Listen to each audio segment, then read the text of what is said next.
हम जे कविता पढ़ जा रहल अछि जेकर लेखिका छथि डॉक्टर शेफालिका वर्मा। शीर्षक अछि प्रकृति पुरुष।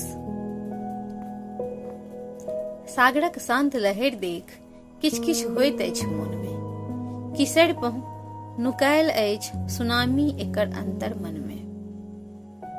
कखनो कोशीक हुंकार, कखनो गंगाक आर्तनाद, हिमालयक चंचला बेटी सँ सागरक छाती सँ लागि जाइत अछि। मुदा कोन वेदना सागरक सुनामी बनि जाइत अछि। मोन होइत अछि चीर दी एहि रहस्य के, देख ली सागरक छाती में बैसल उपास्य के।